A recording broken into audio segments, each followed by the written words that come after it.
प्यारे बच्चों, हिंदी की क्लास में आपका स्वागत है। आज हम लोग यमक अलंकार पढ़ेंगे। बच्चों, पहले यमक अलंकार की परिभाषा पढ़ लेते हैं, फिर मैं आपको समझाऊंगी।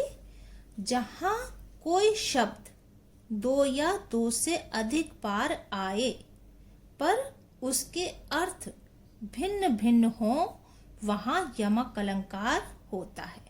अब समझिए, किसी कविता में यदि किसी पंक्ति में कोई शब्द दो बार, दो या दो से अधिक बार आए, समझ गए? दो बार या उससे अधिक बार भी आए, लेकिन उसके अर्थ भिन्न भिन्न मतलब अलग अलग हों, वहां यमक अलंकार होता है।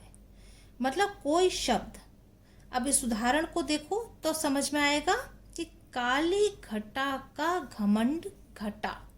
अब इसमें ये घटा शब्द दो बार आया है और पर इसके अर्थ अलग अलग हैं। इसका अर्थ है काली घटा, घटा मतलब बादल, जो बदली होती है। काली घटा का घमंड घटा मतलब कम हुआ। इस घटा का अर्थ बादल से है और इस घटा का अर्थ है कम होना, इसलिए यहाँ पर यमक अलंकार हुआ। यही बात हम स्पष्टीकरण में लिखेंगे कि इस उदाहरण में घटा शब्द दो बार आया है। पहले जो ये घटा शब्द है, इस शब्द का अर्थ बादल है या बदली भी आप कह सकते हैं, और दूसरे जो घटा शब्द का अर्थ है, उसका अर्थ है कम होना, घटना, इसलिए यहाँ पर यमक अलंकार है।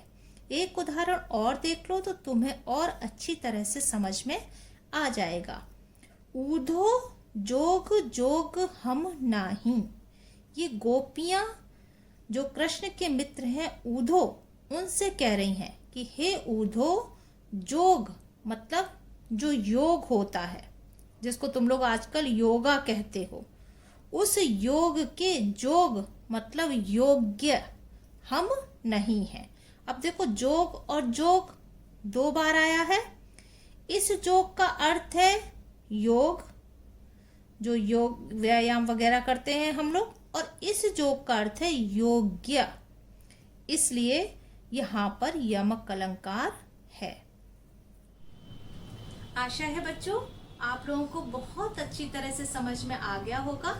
यदि आपको कुछ पूछना हो तो आप मुझे कमेंट करके पूछ सकते हैं।